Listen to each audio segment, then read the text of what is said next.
blacksmith in the village.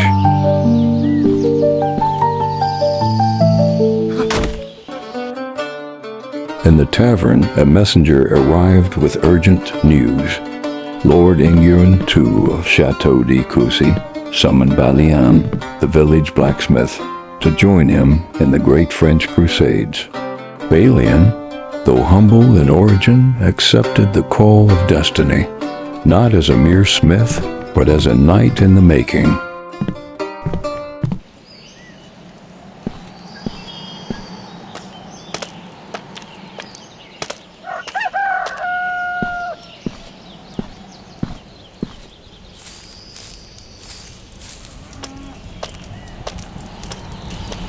Balian donned the armor of France, steel forged, for wore the crest of Coucy upon his shield.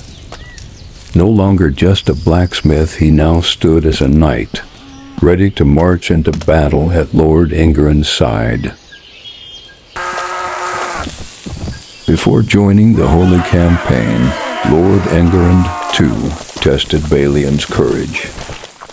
He ordered him to hunt down a band of ruthless bandits that plagued the roads near Coucy.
Balian got decisive victory.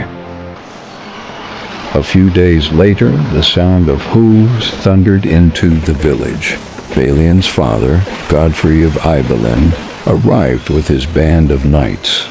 He had come not as a stranger, but as a father seeking his son. Godfrey spoke with honor.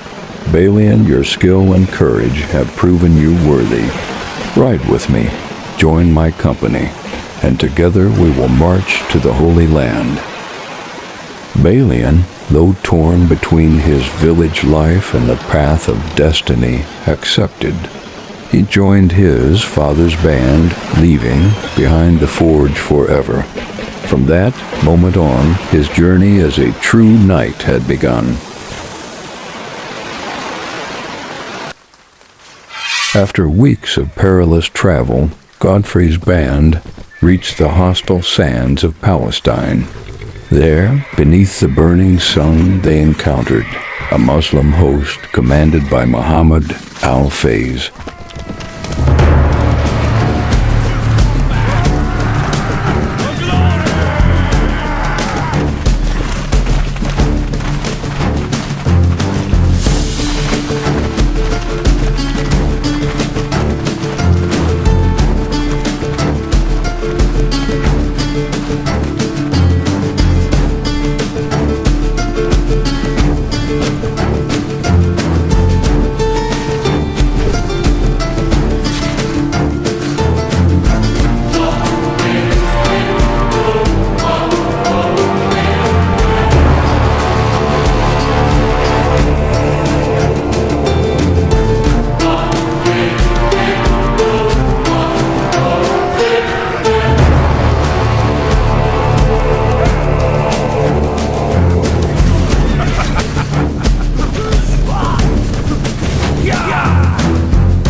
fought bravely, leading his men to victory. But in the heat of battle, his father fell.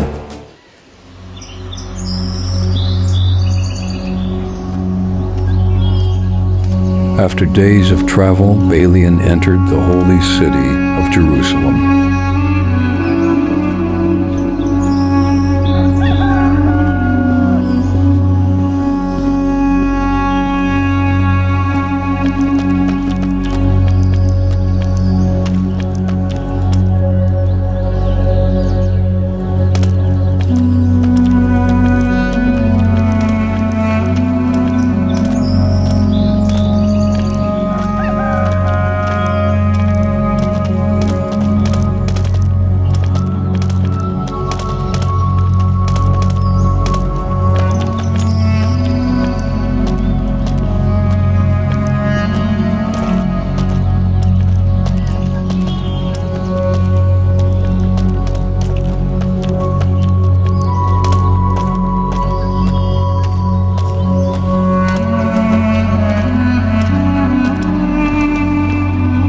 There he was summoned by King Baldwin IV, who saw strength and honor in him.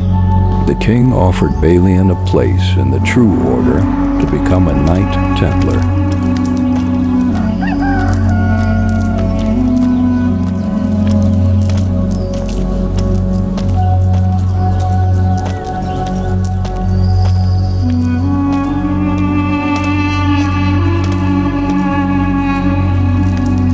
Balian knelt before Baldwin and accepted. The blacksmith's son now stood as a Knight of Jerusalem. Soon after his knighthood, King Baldwin IV entrusted Balian with his first task. Muslim bandits had been raiding the roads near Jerusalem, threatening pilgrims and traders. With his new order of knights, Balian rode out from the holy city to bring justice to the desert. The hunt had begun.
Balian and his men fought bravely.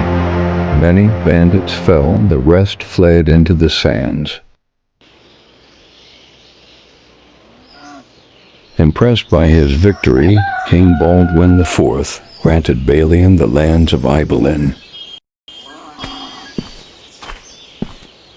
Now a true lord, Balian rode to his new home. The village of Ibelin awaited its master.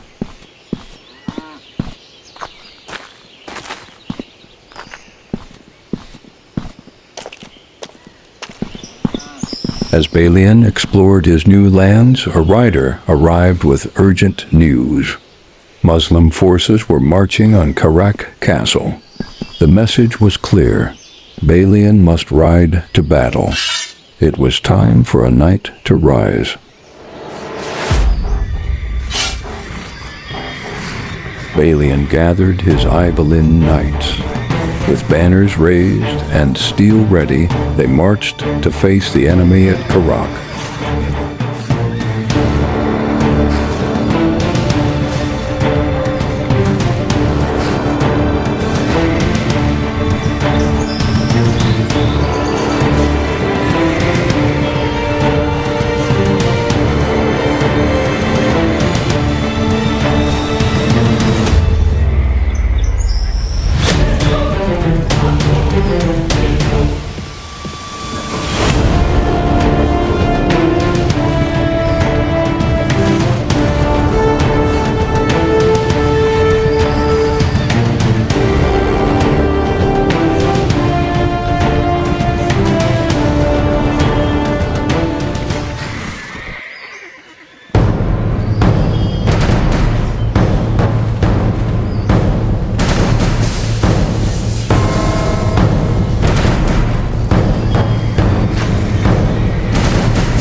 At Hattin, Balian rode with his Ibelin knights onto the field.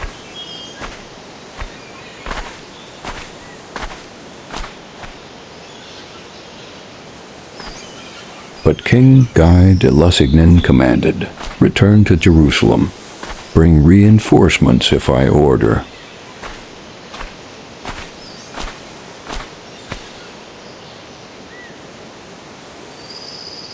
Balian obeyed, turning his course back to the holy city.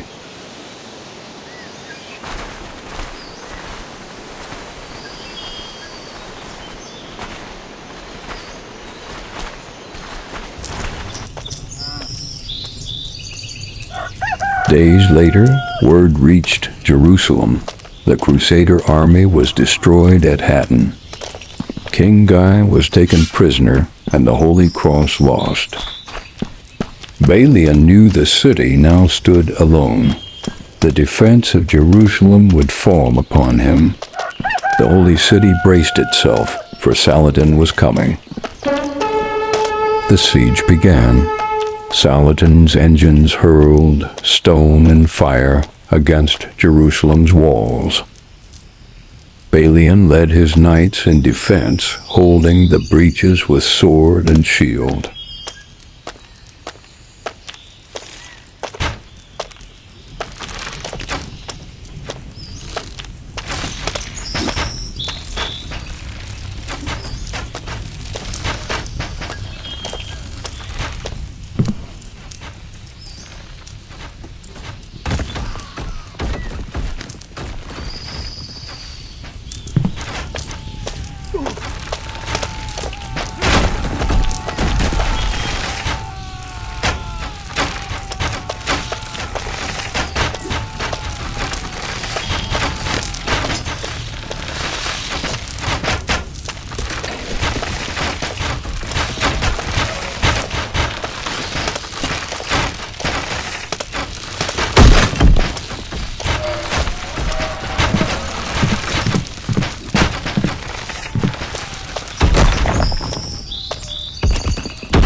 The defenders were few, but the Saracens were thousands. From every side their banners rose, endless as the desert sand.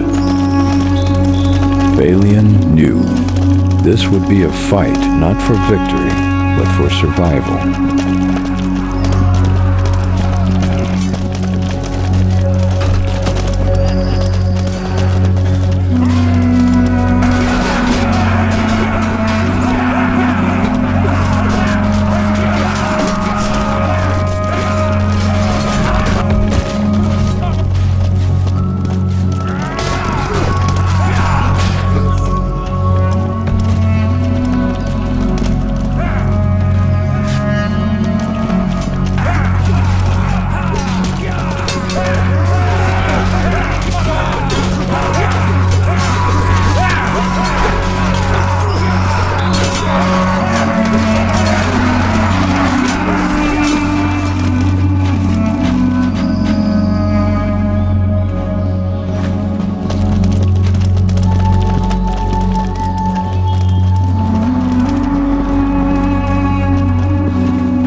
After heavy losses on both sides, Saladin offered terms, surrender, and the people would be spared. Balian agreed. Jerusalem was lost, but its people lived.